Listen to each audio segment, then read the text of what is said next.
Welcome to Breaking the Line, the ECNL Podcast, a bi-weekly look at all things related to the growing elite clubs nationally, the ECNL. For more information on the ECNL, visit us at www.theecnl.com. Now, here's your host for Breaking the Line, the ECNL Podcast, former U.S. Soccer press officer and longtime soccer broadcaster, Dean Linke.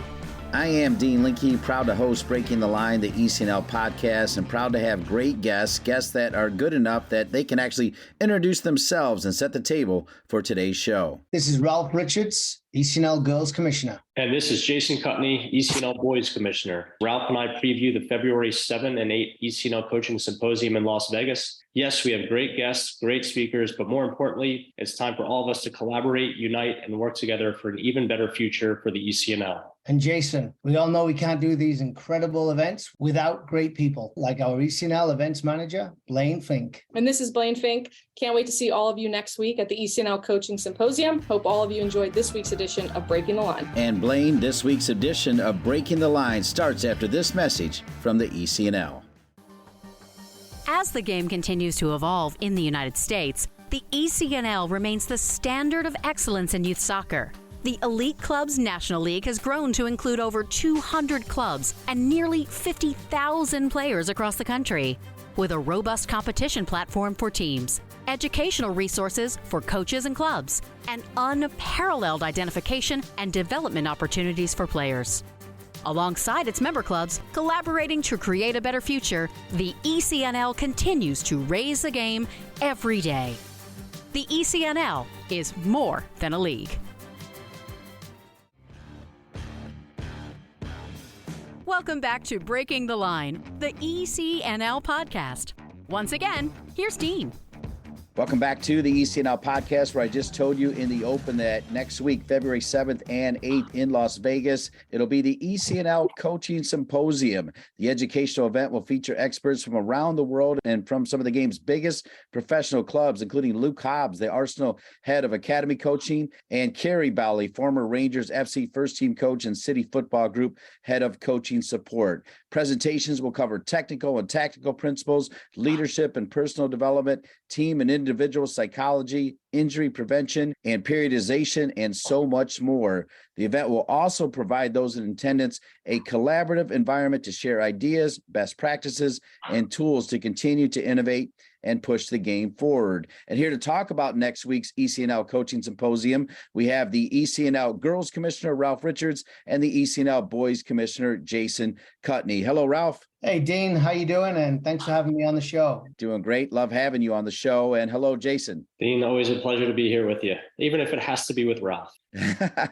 Well, you guys are doing a great job. I've been able to now go to some of your events and have loved every moment of it. Really excited to be out there in Las Vegas, where we're hoping to knock out double-digit podcasts as well. But big picture, Jason Kutney, what is it you like most about this event, the annual ECNL Coaching Symposium? You know, I've been coming to the symposium for years, previously as a club director before joining the ECNL. And I think the best part of it is just, it's a time to sit back and learn, and you don't oftentimes as a coach or as a director have that break, if you will, in the schedule to do that. And really you go out here, you're around your peers, you're around people that you can learn from and network with, but you just sit back and learn. And the presentations that we've had over the years have been phenomenal. And it's really what I've seen.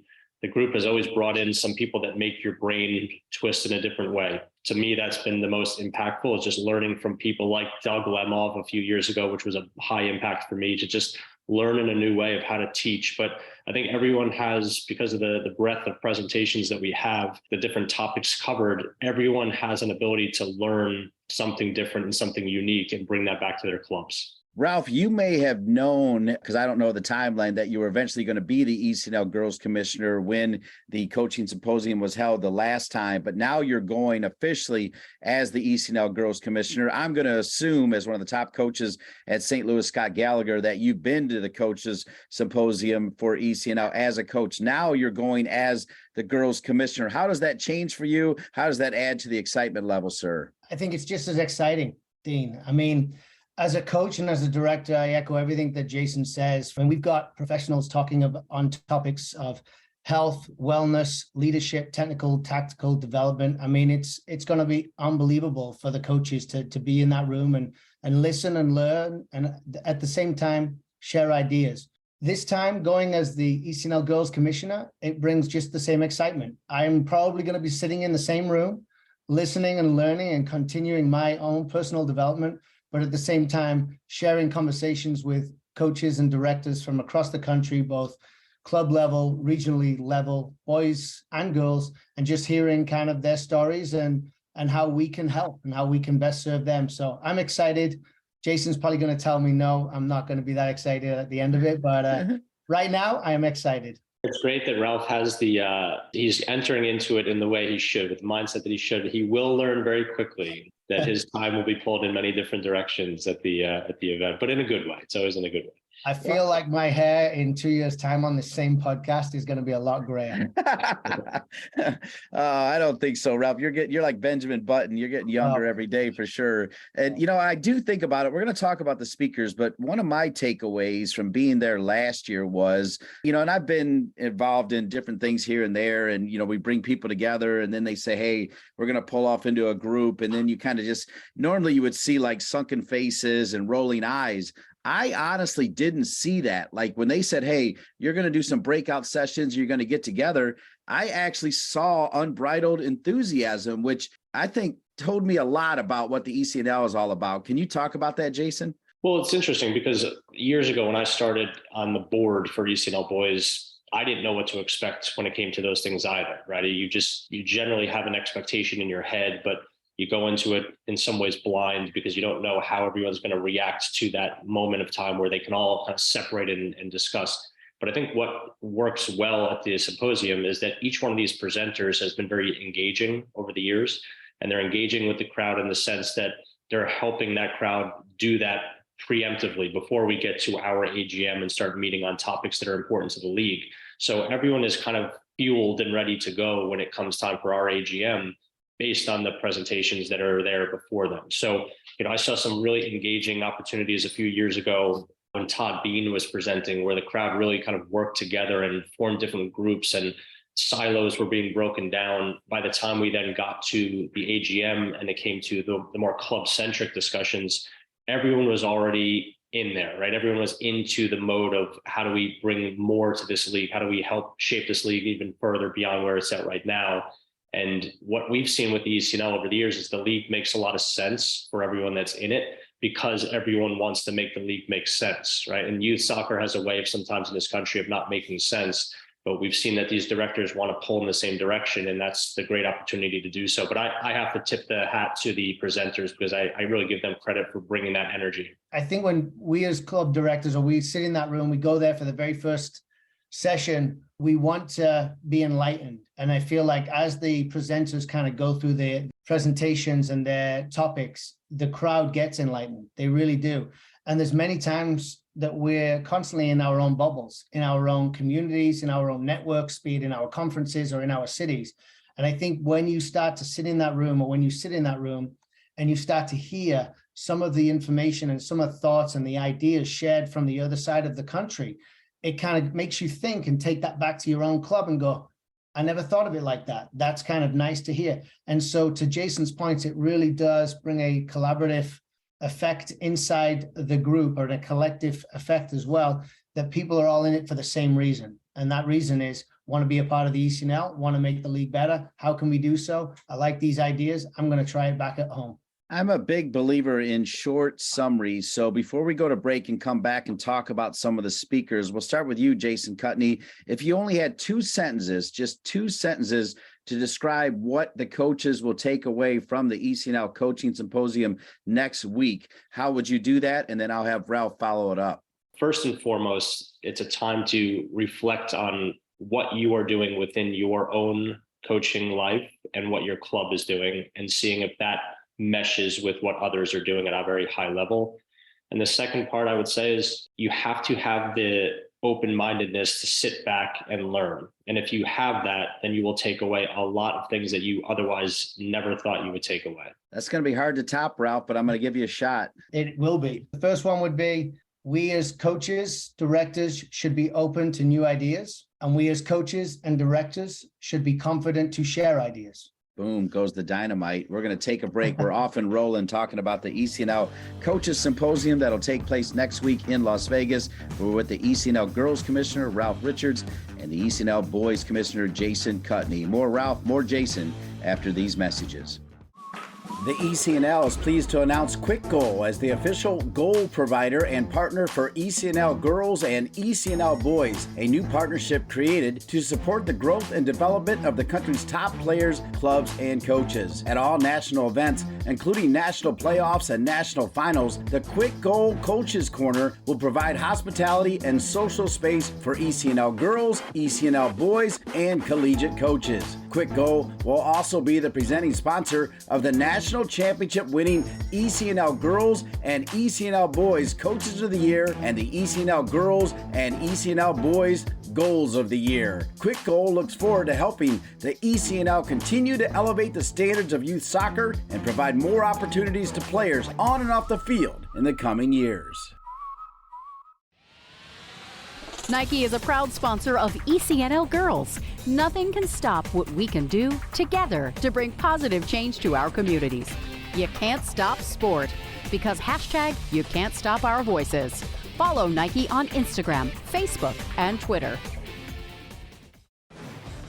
From athletes just starting to turn heads to some of the best athletes to ever play their games, Gatorade shows that they are the proven fuel of the best. For the athletes who give everything, nothing beats Gatorade, the studied, tested, and proven fuel of the ECNL.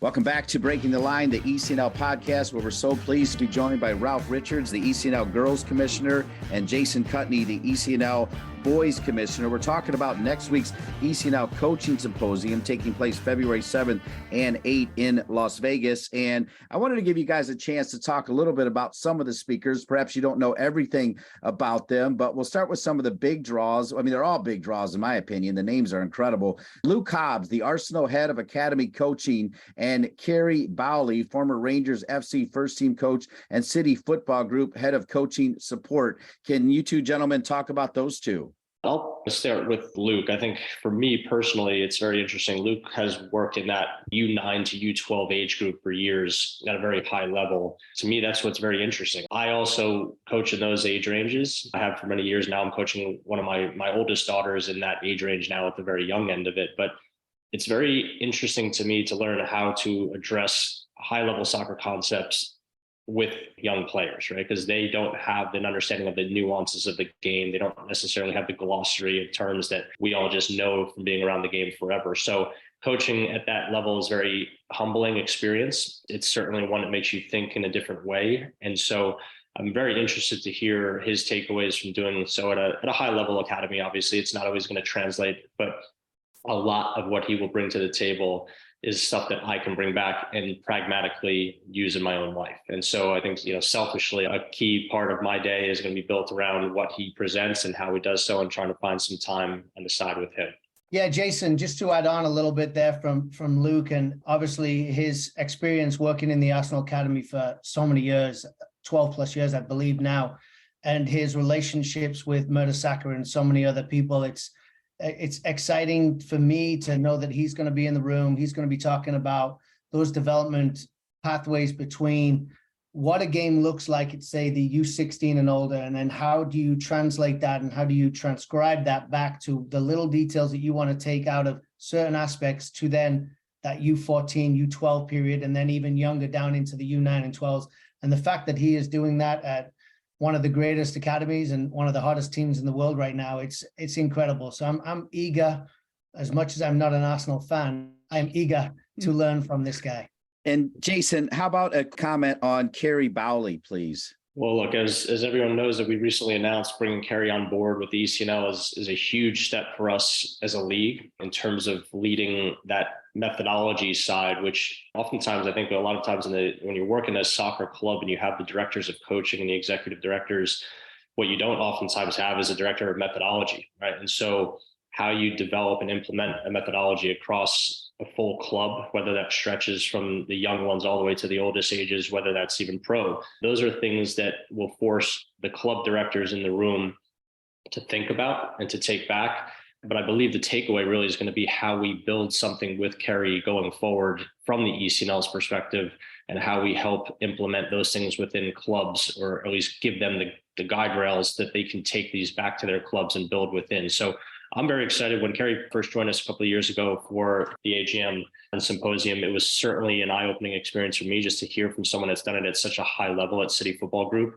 So for me, very interested, he's very sharp in the sports psych world and that sports science world. So taking those to our clubs, but then showing the initial steps and the initial layers and how a club can build out methodology and truly implement that within their own clubs is going to be really intriguing as we go forward. We were lucky enough a couple of weeks ago to have U.S. Soccer's Director of Coaching Education, Didier Chambaron, on the podcast, and he was kind enough to talk about his excitement to be in Las Vegas. So I don't think we need to dive into him. He was so great on the podcast. But another unique speaker, and I feel like your group and Christian Lavers is a key part of this, always brings somebody in that not necessarily eats, breathes, and sleeps soccer, but brings a different perspective. And that's Ryan Hawk, who is the host of the Learning Leaders Show, called the most dynamic podcast around by Forbes magazine, and one of the 5 podcasts to make you smarter by Inc. magazine. Ryan Hawk is actually the brother of AJ Hawk, who was a big-time Ohio State Buckeye. Go Bucks, by the way, Jason Kutney. But I don't know, do you guys know much about Ryan Hawk? Because Christian Lavers is pretty fired up about having him there. Certainly aware of the podcast. Admittedly, I'm still struggling for time in my life to listen to any podcast other than ECNL Breaking the Line, of course, Dean. But for me personally, just having done the background search, I'm just pumped. You know what I mean? You hit the nail on the head before when you say that we've done a good job of bringing in a few different thought leaders that are outside the scope of soccer. I thought Cody Gandy last year from Echelon Front was one of those individuals for me personally that brought a level of thinking and leadership that was just unique, right? It's someone that takes it from the battlefield into the soccer sphere was very interesting. I look at this in the same way. And, leadership is one of those things that it takes time to culture into yourself and culture into the groups that you attempt to lead. But I'm just interested to listen and learn. And that unique thought process outside of soccer is very refreshing when you go to a coaching symposium like this. Anytime we can bring in such an incredible asset to the league to talk about leadership. And ultimately, that's what it's going to be about. Who he's spoken with and worked with and talked to and learned from and listened to. His knowledge and experience is just uncanny. And quite frankly, I'm pumped, as Jason said, to be in that room and to listen to what he has to say. And I think that one's going to be a hot watch for sure. I think the room is going to be packed on that one. Yeah, I agree. I plan to be in there as well. And then, one of the things that we're definitely seeing is powerful women stepping up, and the list of women that are going to be speakers just blows my mind. I want to start with a woman that I interviewed several years ago when she became a member of the 30 under 30 class as an assistant at Stanford. Back then, I was blown away.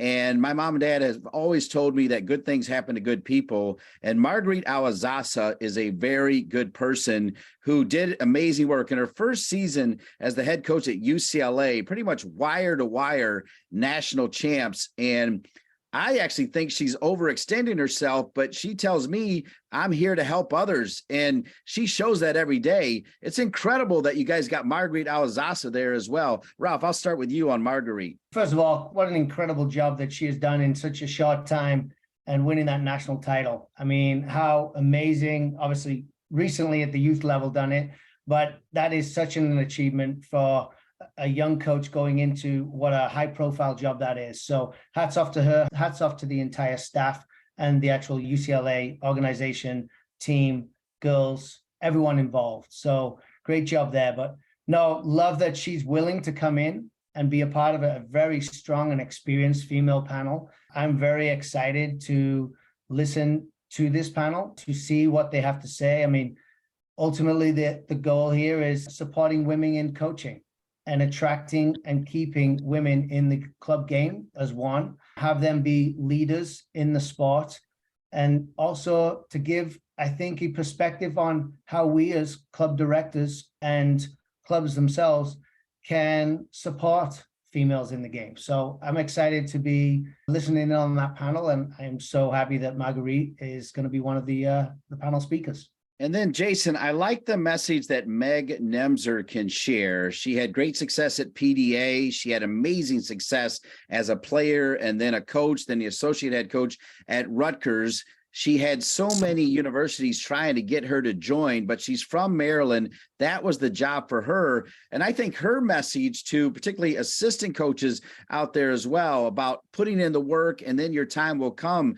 is really important. Meg's a perfect example of that. Meg's just awesome. I mean, I've known Meg for a long time. She was recruiting players from my club years ago, and I got to know her on that recruiting trail. And obviously Mike O'Neill and the whole Lubosh and everyone at Rutgers was just a really tight-knit family. And I think the thing about Meg that always stood out to me, when I first met her, it was like I knew her for years. She was just that type of personality, and you can see how the players responded to that as well. So every player that she ever recruited from the club that I was with loved her, right? And that was a key draw to Rutgers. So when she had the opportunity, I think, to lead a program and go back to Maryland, and obviously her husband's there as well, it's just a great fit. She's a very, very good person who has coached at a very high level and played at a high level as well. So having her come out, I think what will be cool is just to hear her insights of making that transition from the assistant position at a very high end school to now leading a big time program and trying, really to bring that program to a new level, right? It hasn't been at that level for a few years, and now they're trying to work it back up there. But, generally speaking, when you look at the women that have done so well and that we have brought in, even brings you to like someone like Julianne Stitch over at University of Chicago this year, who steps into a job on the men's side, who wins the national championship as well. And, I think there's just a lot of success stories here that we can think about as we go through and hear from these different speakers that will be on site with us. But yeah, I mean, Marguerite and Meg, two absolute winners. And, you add Tiffany and the others to that list as well, because to hear their insight, to hear their perspective, they're winners, right? And so anytime you can hear from winners, you'll take away something and learn from it. And that's what I'm excited about. I'm glad you mentioned Tiffany, because Ralph, I want to come back to you. Obviously, when people see Tiffany Roberts, there's a good chance they'll think about, the holding midfielder on the 99 team, the one that won national championships at UNC, won a championship with the WSA's Carolina Courage, doing a great job with UCF. But this is a different Tiffany Roberts, who also has an amazing resume, particularly as it relates to the ECNL and even the U.S. Youth National Team at the U17 level. Yeah, I mean, Tiffany's a wonderful young lady and a wonderful person. Lots of respect for her, obviously in the coaching back in her youthful years and now as a director at Utah Royals, doing tremendously well there as a young director. Obviously a part of our board on the girls' side, very insightful, brings some great perspectives to the game and to the ECNL girls at the board level. Also loving to see what she does and what she brings to the conversation here in Las Vegas. Well said, Ralph. We've had Dr. Drew Watson on several times, so everybody knows his story, and he's always very enlightening. Can't wait to hear him speak. We just recently had Ronnie Woodard on the ECNL podcast, Breaking the Line, as well. The last speaker that I wanted to touch on, because I think she'll also bring a unique perspective, is Dr. Missy Price. I got to know her when she was the president of United Soccer Coaches. Here's somebody who poured her heart and soul into coaching, but now is in administration. Your thoughts, both of you, on Dr. Missy Price? I'm interested to hear her perspective just about soccer in general and what she sees as being the trends for young female players coming up through the game. Certainly excited for the growth of the women's game and having those different areas and platforms that the girls can now drive and succeed to go into. A lot of girls are looking for options overseas. You can see that now coming out of college. And some girls are actually looking at it even before they go to college. So the options are getting closer to, not to the boys level by any means, but certainly giving that stepping stone forward for an extended career in the game. All right, as we say goodbye to two of my favorite people, Ralph Richards, the ECNL Girls Commissioner, Jason Kutney, the ECNL Boys Commissioner. Coming up next, we'll have Blayne Fink, the ECNL Events Manager. I've been around long enough, particularly as somebody who started in the SID world, to know that you can't pull off things without great events people, without great SID people. Ralph, we'll start with you. I mean, Blayne Fink is a rock star among many rock stars that really do all the work to make sure everything looks pretty and goes really smoothly. Is she on? Do I have to speak truthfully? I think she might be hearing you. Blayne, are you on? Come on. Are you really on? Watch what you say, Ralph. I think Blayne knows exactly how I feel about her. I think she is one of the cornerstones to this league. I mean, what she does behind the scenes, both on the boys and the girls side, is incredible. I don't know how she does it. Quite frankly, I really don't. But Blayne, I would say this with you on or with you not on. You're a gem. We love having you in the league and continue to be the rock star for us. Dean, hold on. Blayne sent me something to read on about. Give me 1 second to open this up. No, but look, Ralph hit the nail on the head. The league has grown exponentially over the last 3.5 years, at least since I've been here. And God, to see what it's come from since 2009 to what it is today is because of people like Blayne. You have people that work within the league.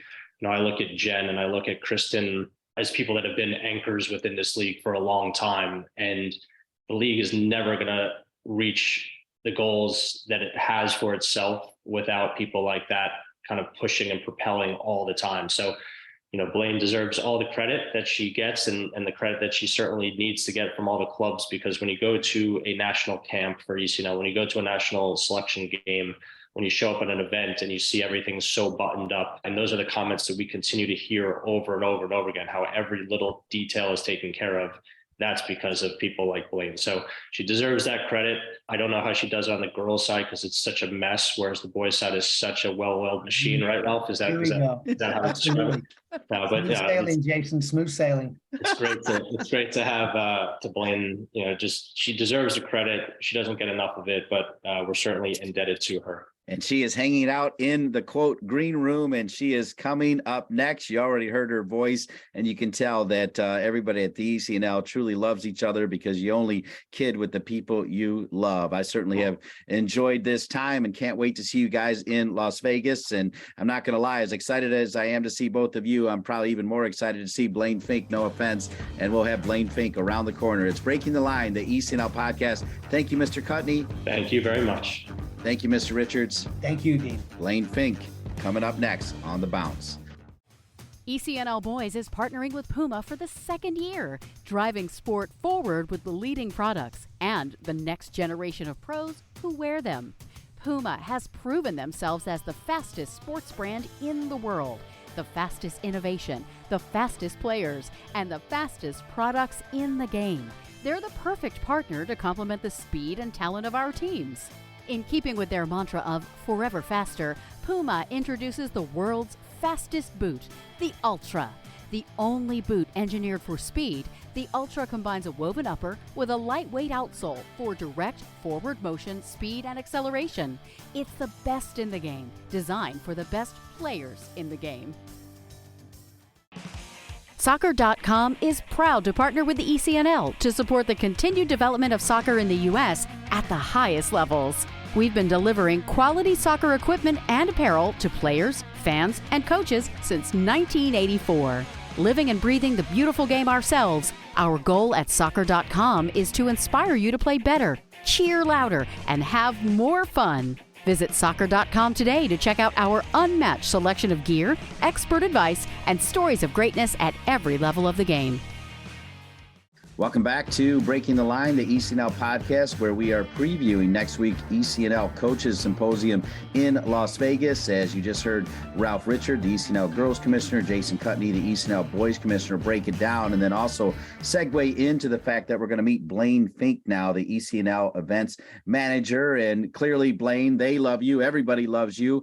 It's obviously hard work, but a lot goes into pulling off these events. Can you kind of break down what it takes to pull off an event like this, the ECNL Coaching Symposium, let alone all of the other events that you're doing year round? It seems like every day of the year. Yeah, I mean, you almost kind of have to compartmentalize it and make it its own little thing. And you're kind of doing little things for it. And then you're, okay, I'm going to step away and do, we have an event next week. I'm going to take care of that kind of stuff. So it's an event within events that are already happening. It's a lot longer process than people probably realize, because you first have to find a venue. And I think I submitted, I don't know how many RFPs to every city all over the continental US just to see what are our options, where is a feasible location for us to go. And as we continue to grow with our membership and the number of people who want to come, there's also space constraints and time constraints. And you might notice it's in the middle of the week, which is now how we're trying to cater to people who have weekend conference games. So there's a lot of little things that go into it and thoughts and processes it's a lot of moving pieces, but it's ultimately also a lot of people coming together to kind of help out. We've had a lot of assistance from member services. Jen and I, we touch base regularly on it. So it starts a long time ago in terms of reaching out to hotels. And then once we get down to where we're going to go, it's just kind of finalizing presenters and things of all that nature. Tying into my first question, talking about the fact that Jason and Ralph were having fun with you, I got to believe, even though it's such hard work, when you are working with people you like, it makes it less hard. Is that fair to say? Oh, yeah. I mean, I think when you have personal connections with anyone, you don't want to see something fail on their behalf, I guess is probably the best way to put it. If it's something that they're directly in charge of, say you're going to an event and someone is an event lead, I'm going to make sure that this runs smoothly because your name is kind of ultimately tied to it. Obviously, the league as itself as a whole is tied to all of these things, but we know internally who the direct contact is or the main point person is for everything. So when you have those personal relationships or you have commissioners who you can call up and say, hey, I need help with this, and they're going to answer, it makes it a lot easier to go, I'm okay having a sleepless night if it means this goes off without a hitch. So those personal relationships are ultimately how we get through, I think, all of these events, because there are a lot of them and they're long days, but we all really like each other and want things to be successful because of each other. Before we hear the Blayne Fink story, and I'm looking forward to hear it, we just broke down all of the speakers with Ralph and Jason. Is there one part of this year's ECNL Coaching Symposium that you're most looking forward to, Blayne? I think the panel discussion, obviously with the women's coaches, I think that's going to be really unique. I know that's probably, as a female, that seems obviously like an obvious answer, but I think that the group that we have put together for that panel is really diverse. And I'm really looking forward to just hearing from all of them and their own experiences and kind of how did we all get onto this stage together is ultimately unique to me. And with recent success with Marguerite and then just people who are within the league like Tiffany and Ronnie, it'll be unique to hear from all of them and kind of, all right, well, we're here together, but how do we get to this point? I think that'll be interesting to listen to. The thing I love about that is they are powerful women, but they're also really good people. And as I said to Jason or Ralph, like, you think about Marguerite, good things happen to good people. And pretty much from wire to wire, she was the national champion in her first year, which is awesome. And then all of the other members that you said as well are outstanding. All right, so I'm going to do this a different way. First off, I want to know how long you've been with the ECNL, and then we're going to go back to the early days, but how long have you been with the ECNL? Has your role changed at all within the ECNL during that time? Yeah, so I started in November of 2019. So I guess 3 years and 2 months-ish is kind of where we're sitting at. Has my role changed? Yeah, I started right before COVID. So I don't think until this last season did I actually experience my job from start of the season to the end of the season, because I kind of got thrown into wherever there was a hole, I kind of filled it because programming kind of got put on pause during COVID. So I started off as the coordinator for selection programming. And then I think I just became a Swiss Army knife for about 1.5 years there. And then at the start of the 2021-22 season, I was able to kind of jump back into my actual role and focus specifically on the programming. But that has even changed. We've added the boys side. We've now this year added the regional league selection game. So I've kind of taken on a lot and I feel like I've done a lot, but my main job through those 3 years has been all of the programming for both the boys and the girls. So I have to admit, one of the things I love about you is you are an excellent hype woman for me, particularly when I'm doing a Virginia Tech game. You're always so kind about what you say when I do it. So I want to thank you for that, because everybody needs somebody in their corner. And I feel like you're always great when I do call a Virginia Tech game. But I want to hear your story. Where did you grow up? Where did you go to high school?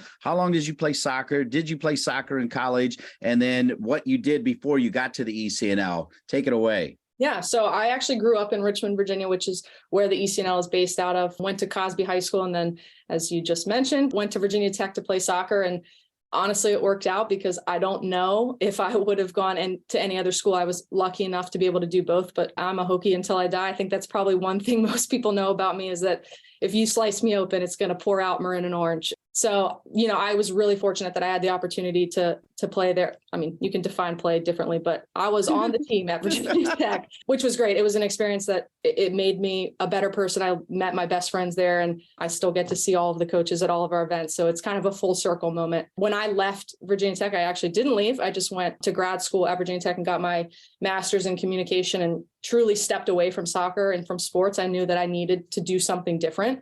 I loved it, but when it is your entire life and you've played soccer since you were 4, it's kind of like, okay, I need to find out who I am outside of this sport and outside of sports in general. So I actually taught public speaking to undergraduate students when I was in grad school, and that's how I got grad school paid for. And Those were the best 2 years of my life in terms of my personal growth. If you put yourself into a classroom with 18 to 22-year-olds and you have to teach them, and it's a course like public speaking where people are petrified, most everyone in your class is terrified to do it. It teaches you a lot about the different kind of people and where people come from, and not everyone operates the same way as you. So in terms of my personal growth, those were the best 2 years and the best thing that could have happened to me in that time of my life. But as I finished grad school, I knew my heart was in sports and I wanted to get back into, whether it was soccer or something else, I needed to get back into the sports world.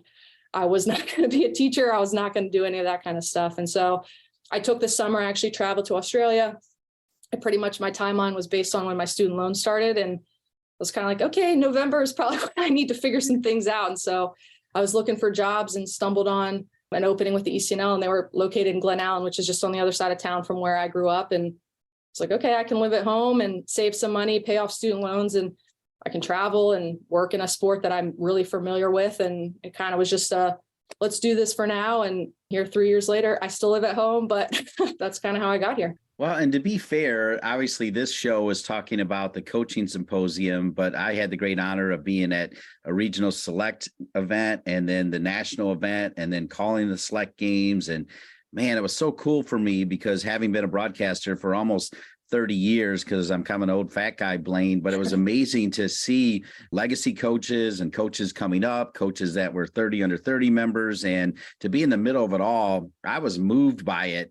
I know how hard you work at those events, but are you able to enjoy it the way I just described it? Because I was clearly moved by it. Or is it hard to enjoy it because the work is so hard? It's kind of weird to say, but I think when the game starts, I almost kind of disassociate from it, and not in a bad way, not like a thank God this is over way, but almost similar to you, like, okay, this is someone else's product to consume now. Like, it's taken the last few weeks of my time, and it's obviously when it's boys and girls, and now with the regional league, it's my day-to-day is doing this. So when the game kicks off, I'm like, okay, I've done my job up to this point. Now it's like coaches can consume this, and the fans and their teammates and their parents. And it means a lot to me, but I almost kind of detach for an hour and a half and just kind of go, okay, I did my job up to this point. If they need me, they'll call me, but I don't necessarily watch it, but I don't think that means I don't care about it or I'm not interested in it. It's just kind of I don't know. It's almost like, all right, I've done what I needed to do, and I let other people kind of enjoy it because I'm in it every day. So it's,